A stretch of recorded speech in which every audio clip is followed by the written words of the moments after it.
G'day guys, you're back with MiracleMAX. What are we looking at tonight? It is tonight. Been working hard all day and someone's brought something in for me to look at. It's a laser off a wheel aligner for a car. Now this one is working fine. We don't have any problems with it. In fact, if I turn it on, I'm not sure you guys can actually see the laser, but this one definitely works. So the guy that bought it in tried to do something nice for the boss and do a bit of a repair, but unfortunately he damaged a bit of the tracking on the laser, the second laser, and perhaps he's damaged one of the electronic components. I don't know. Fortunately he's bought in the good one so I can do a comparison, but let's have a look at it, see if we can fix it.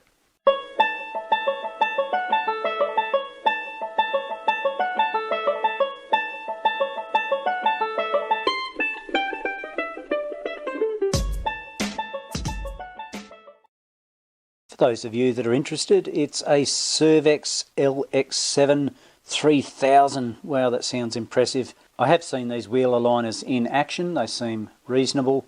This one is actually being used as a backup to one that they have already. So let's see if we can fix it. One of the advantages of having a good power supply to check in comparison to our blown one is that we can check for voltages and resistances and all sorts of things because we don't have a schematic.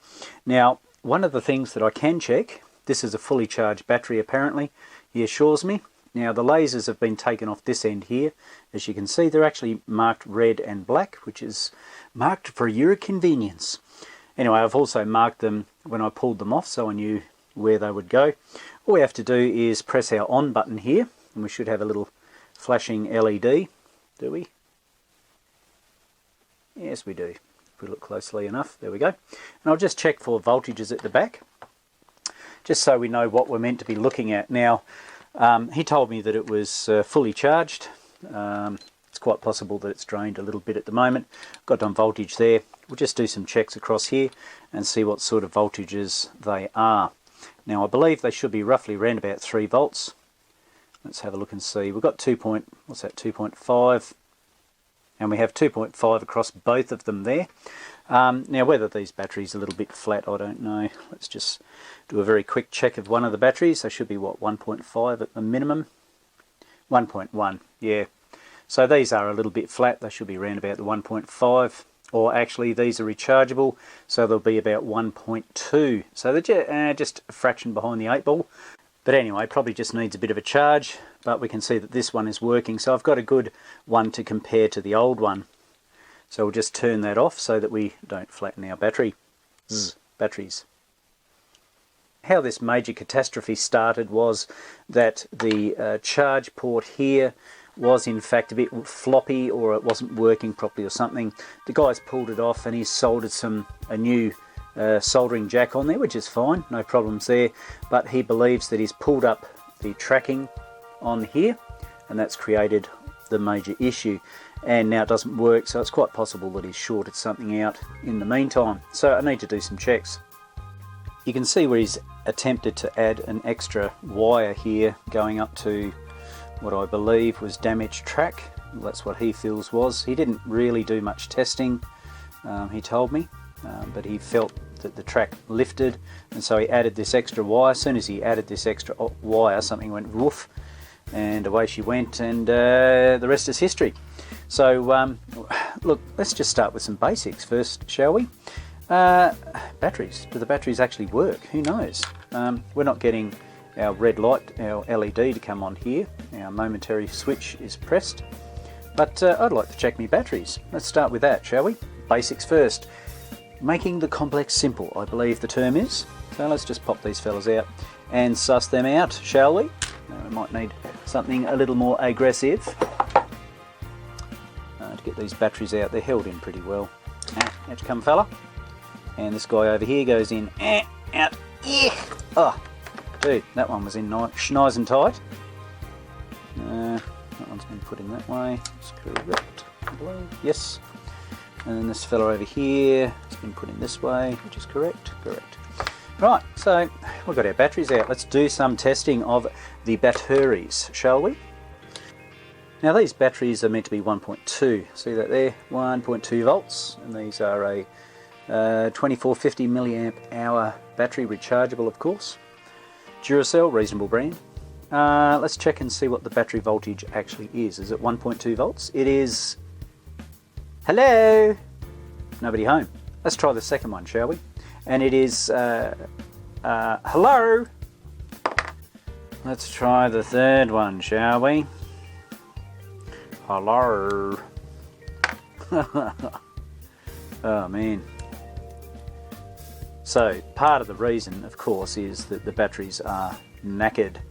Now the batteries may have been shorted out, created a dead short, and of course that in turn flattened the batteries immediately basically. But what we do need to do is find out if we have a dead short anywhere between our battery supply and or between the positive and the negative basically. So let's have a look at that. Let's see if there's a dead short. We'll put that on our little noisy tester there just for starters and see if there's any problems there. I suppose across these two terminals should tell me if there's a dead short or not. Ooh, that doesn't sound too good, does it? Okay, so all I'm doing is checking across the jack here between these points here, positive and negative, and of course if we've got continuity there, and have a look at the multimeter, what's that saying? Hang on, look at that, dead short guys, not happy. Okay, so of course creating a dead short's going to do all sorts of amazing things to transistors and all sorts of stuff. My main concern also, of course, is if we have a look at how he's soldered the thing on. Here's the other one, and if we have a look at that, we can clearly see that it's encased in plastic and there's no connection between the battery supply here and the plastic. Not an issue. One of the concerns that this guy had when he put this charging jack on, or charging port I should say, is that he was worried that he'd lifted some of the tracks. Now one of my concerns obviously here, you can see the big solder blobs that he's put on there, and that in turn worries me because that can back straight onto the battery. Oh, that just bent and broke and all sorts of things. It's really not very stable, but that can push straight back into the battery housing and of course short out. Now this one here is not too bad, it's quite secure, it's quite a larger piece of wire there held in place, but what he's done over here is just use some crappy old bit of wire. Okay, it's really not that fantastic, and of course there's a lot of flex in it. If we have a look here, there's a section, the side where the jack goes, the jack plug goes in here, and there's a section that's folded down here. Now I'm not sure if that's the same section, but this goes mighty close to it, and I'm just concerned that that's actually touched it and shorted it out. Either way, not really happy with this configuration here. I do want to pull that off and try and tidy it up and make it a little more efficient and less dangerous, I guess you could say. But I do want to check some of these connections that he's done here that he's been concerned about. Now I believe, not sure where he chucked this on, it's actually fallen off, so I'm going to check the tracking that comes back here to the transistor and make sure that it's has full continuity. Then I can actually get rid of this wire. I think this wire has probably created more of a problem than he has solved the issue. But of course we've got a dead short somewhere, whether it's the IC, the transistor, or if it was a cap, I'd assume that it would have blown. Same with the resistor, all that sort of stuff. So most likely our dead short is possibly in our IC or our transistor. If we have a close look here, you can probably see where he's soldered this particular leg off the jack on there, and if you have a look you can see it's bare just on this track here. Now whether he has soldered it and shorted that out at the same time, I'm not sure. Once again I'll have to do some testing. Might even pull this port off completely out the road. I'll take some photos first. Of course I've got my old one to compare as well. Get that out the road, then I can have some, a good look at what's happening around there. But you can see even the plastic housing, battery housing, has been melted, all sorts of wonderful things. So it's a bit how you do there. So we shall pull it apart and suss it out.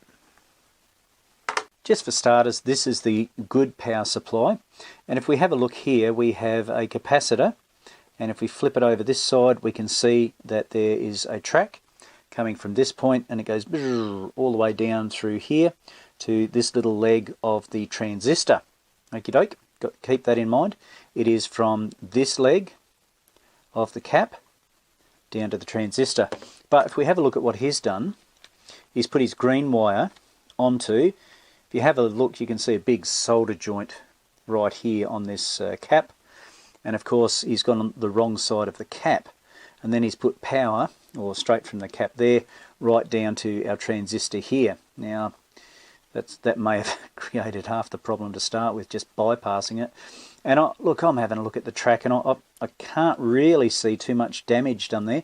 I will check it shortly, but visibly I can't see any major damage to it. I'm going to get rid of this green wire because I reckon that's half the problem, and all these dodgy connections. I think that may be half the problem. Then we can actually try and find out what's been damaged as a result of the incorrect hookup.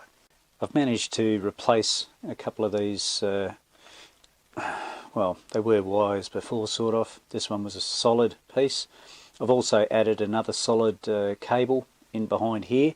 That's to replace the crappy piece of exposed wire that was flexing all over the place, and I'd say shorting as well. So if we have a look in here, I've made it nice and tidy, and this one here has been shortened and cut to shape so that when this is in place, there's no chance of it shorting against anything. Yeah, so it won't hit against the battery case here or anything like that. There's plenty of clearance in there. Also here you probably noticed that the outer wire, he's melted it with when he was soldering or something like that. So all I'm going to do is cut up a bit of heat shrink, pull it off, slide it on, and then just melt it to make sure that there's nothing exposed there. And then we've got to start looking for the reason that it's actually faulty. I don't believe we've solved the issue as yet, but I did want to sort out this mess up the back first before I went any further, just in case this was creating a problem as well. You'd have to agree that it's so easy to get caught up with looking for details or complex things rather than looking for simple things. Now, I must admit, in all fairness to my reputation, I did start checking things like transistor, IC, cap, all that sort of stuff, and I thought, hang on a sec. Remember I showed you before that this was shorting out in here, and I thought, well, it's obviously shorting out further. But what I did do was I've disconnected this jack connector that I so nicely soldered not so long ago. What I'm going to do now is just, so that's now isolated from the board, of course. So what I'm going to do now is simply check across the positive and negative terminals of the jack itself. Now, of course, there should be no continuity whatsoever. And, whoop, in fact, that's what we have the problem with. Look, it's possible this guy fitted a dodgy jack and the whole thing went flat. And that would explain why these batteries were so flat as well. Because with a dead short across this jack here, it would just drain the batteries. And it's possible that it hasn't done any damage further, apart from, you know, the damage that he did originally. So I'm going to look for another jack here and fit that, hopefully, and see if that eliminates our problem. But yeah, start with the simple things first, guys. I must admit, look, I get caught as well. So yeah, just look for the simple things. This jack is for snookered. I've searched high and low for a port for this particular charger. Can't find one in my collection, but what I do have out in the workshop is a massive collection of chargers and connectors and all sorts of bits and pieces.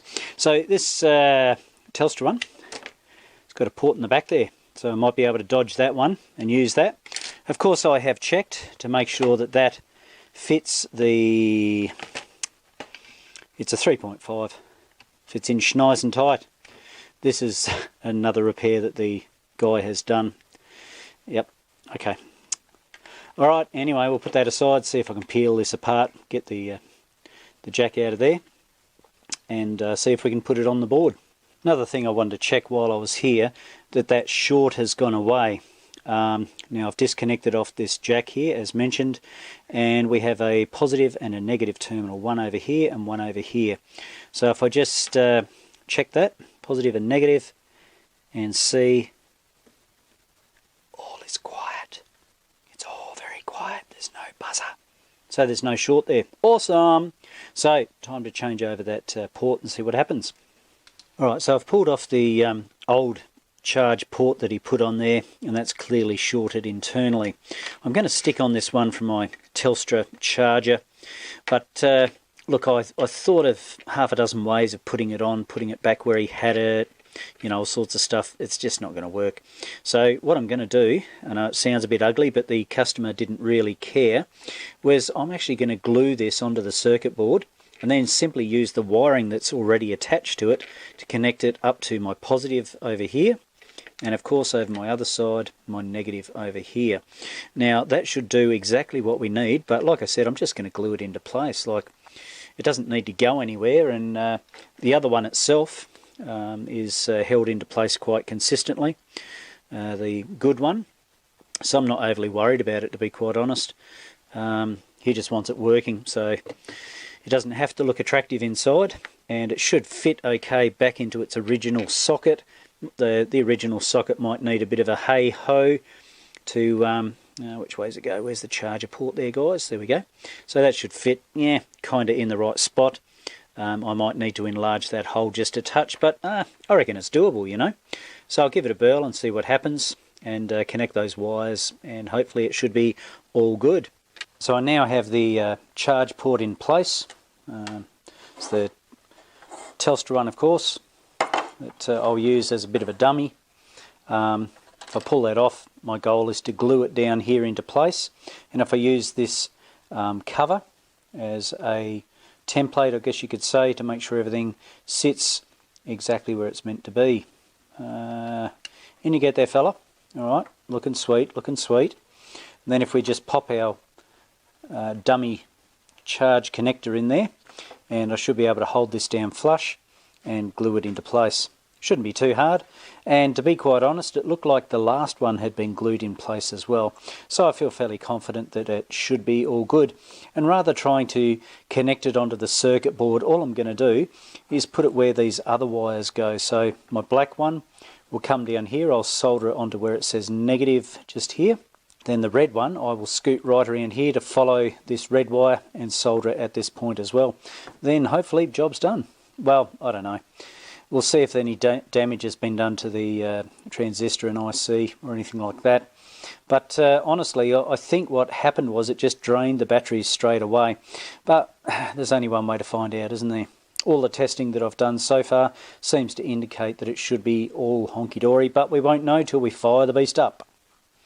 One thing I was concerned about was that because these little tabs are sticking up, I was concerned that when I slide this into the housing it may short out, and I don't know how much bend I can put on them without causing a problem. But then I had a look at this housing here and realised that it's not in fact metal. And I thought, well, hey, let's double check and make sure that it's non-conductive anyway. Let's just put that there and see what happens. So if I put this straight on the side there, and I've got on ohms, of course, give it a bit of a scratch, and we have no conductivity whatsoever. Even if I put it right next to it, no conductivity. So even if you know, I haven't got this totally sorted and bent down far enough, even if it does touch the sides, it shouldn't be an issue. I've just used 5-minute Araldite here. That seems to be holding it okay. If we just turn it around there, you can see just in here where I've put it in, and of course, as I mentioned, I'm just using my Telstra charger as a dummy just to hold it in place while it dries. But yeah, seems okay. As you can see, I have now got the charge port in place. It's glued in place. I'm happy with that, and I've just bent these little tabs over, and I've cut this tab off the top just to make sure it won't foul on the housing itself. And as you can see, all I've done is run that negative side straight down to our negative wire here. Our on the circuit board you can see negative written there, and the positive, all I've done is exactly the same. I've followed it down to my positive connector on the board itself. So fingers crossed everything should be honky-dory. It fits positively, it feels nice going in there, but the important thing is what will happen when I turn on the power supply. I've got it hooked up to my isolation transformer just in case something goes wrong. and we turn him on, and what do we got? Oh, we've got a flashing light here, or it came on for a second. Keep in mind I don't have any batteries in there presently because I just wanted to see if anything would go pear-shaped. I don't know, I'll chuck in some batteries now and see what it does. I've put my batteries in there. Remember that these batteries are absolutely dead flat, so they may not even recover. The main thing that I want to see happen is this going to charge? Is this going to blow up in my face? Whatever.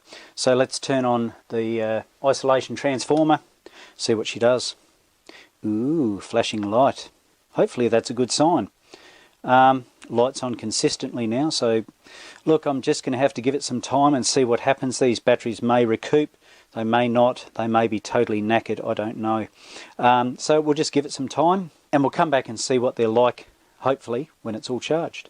So let's just make sure that it's actually receiving charge. I'll go into my positive and negative. Hopefully I can get in there. You guys can see the multimeter. Reading 5.26 volts. So it is, well, it's charging the batteries, I assume. And then we'll see if it transfers over when we turn on the switch and supplies our voltage out of our little terminals up the back here and here. Well, it's the next day. It's been on charge for, I don't know, 10 hours or so, I suppose. And check it out there, guys. I've got a green LED, not a red LED. Indicates that the batteries are charged. Could it have been as simple as a shorted out jack socket? Who knows? I suppose the only way, you know, don't get cocky as per normal. We need to press this here button and see that this light comes on. Fingers crossed that it doesn't blow up in my face. Press the button and nothing happens. Okay, further investigation required. At least the batteries have charged up. That's okay, it's a good start. Look, honestly, I didn't expect everything to go perfectly right, but happy with the charge socket, the way that that's set up. I've done some further testing of this faulty little LED unit. This is the good one. This is the one that's not so good. That's the one that I've replaced the socket in. I'm happy with the socket, the way it's replaced, no el problemos, but it still won't work. Now, if we flip them around, we have the type of chip that's used on it is a 4001 quad 2 input NOR gate IC chip. So I've done apples for apples, and this fella over here is for schnookered, mate. I can get one from J-Car, so that's what I'll be doing next. It's interesting because the guy said, oh yes, the other one's all very fine, no problems, but shove that to one side, put that there, a little bit of evidence to prove my point here. So these are the batteries that was in, he's obviously replaced those, that's the one that was dead flat. It was not happy Jan, but if we check it out now, I'm happy with that. It's 1.4 considering it should be like 1.2. So recharged, no problemos. The only problem with these other ones, these are the ones that are out of the good one, is that if we try those, we've got nada. And in actual fact, this one here is pretty much a dead short, like it's almost a dead, yeah, almost a dead short, isn't it? See what sort of resistance we got in the thing.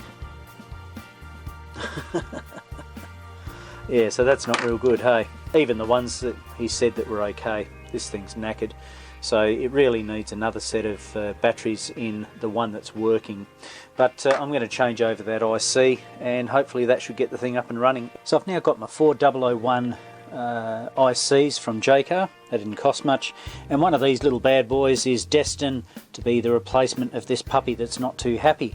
I've been at this for a little while now and I'm struggling to get this IC off. The main problem is the fact that they have soldered both sides of it. You can see it's soldered on the top side as well as the underside. So I've gone, you know, a little bit old school, a little bit ragged. I did try my solder wick as well as my solder sucker, not very successful. I decided to just get in there with the old side cutters and cut the legs off at the top, and I can access this side as well quite easily by pushing down the battery pack and cutting off those legs, and then they come off quite easily. Thought, well, I'll just show you this method. It's probably a little bit rough and ready, but hey, if it works, does it really matter? This thing is for schnookered anyway, it's going to get replaced. So by cutting these off here with my side cutters, just getting in there and giving them a bit of the old heave-ho, and like this side I have done, and it didn't take any time whatsoever then just to clean out the holes, which once this chip is out the road I can get in there and clean them out appropriately and make sure that they're ready for the new IC. Going all caveman on this chip brought about the desired results. Now I've got clear access to the little legs and I can get them out individually. I don't have to pour in a whole heap of heat to try and get this little chip off. Shears history. I've now soldered in the new IC and pretty happy with the results. The soldering's come up well. I've cleaned it with a bit of isopropyl alcohol and it's come up nice. Pretty happy with the results. So look, hey, your soldering can be fantastic, but unless it fixes the fault, then yeah, you've got some further investigation to go. So the important thing is it going to work? Time to stick in some batteries, press the magic button, and hopefully all that magic smoke has gone back into the IC. Whew. Well, that clearly took a lot longer than I had anticipated, but I'm so glad that I had this one here to do a bit of reverse engineering, figure out what belongs where.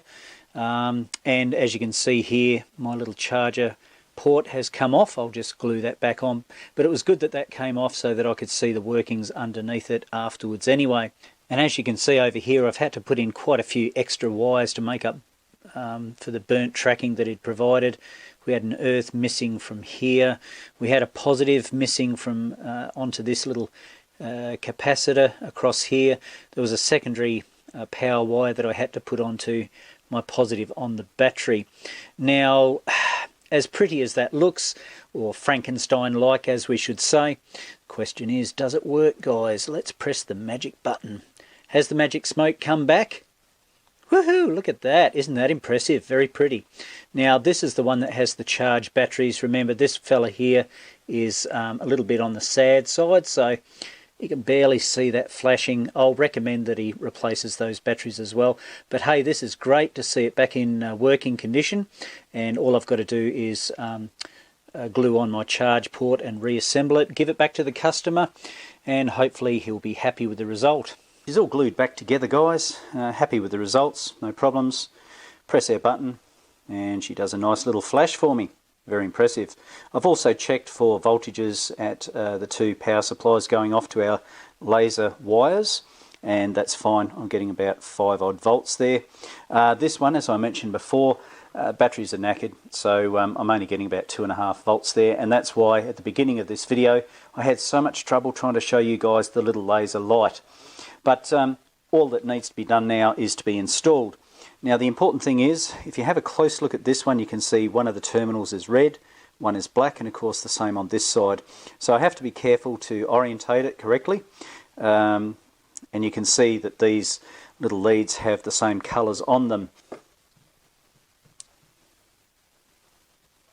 Yeah, I just think it needs a charge, that particular one. This one here, it's flashing, and wow, check that out. Can you see that laser? Let me just drag that around for you. You can see the laser now, can't you? Hey? Look at that. How bright is that? That's the good one. Alright, so like I said, the other one has a very low battery, and I believe that that is the issue with it still. I'll put it on charge for the customer, just hopefully... there you go. It's a laser! But not burn a hole in your retinas there, guys. Sorry about that. Of course, just a warning, you never look into a laser with your eyes. I'm looking through the lens, so that's okay. And hopefully you guys had your glasses on, your safety glasses on before you had a look. Just kidding. So there you go, guys. There's another successful repair to check off the list. I suppose on to the next one, I guess. Well, it's pretty late at night and I'm going to head in for tea shortly, but it's great to see this Servex wheel aligner laser repair up and running again. It's good to see. I can hand it back to the customer now. Hey, I hope you enjoyed this video today, and if you haven't already, make sure you subscribe to the channel, give it a like, and make sure you comment down below. There's that bell that you've got to give a bit of a dong to as well, so you don't miss out on any future videos. Hey guys, this is MiracleMAX signing off. Until next time, I shall catch you later.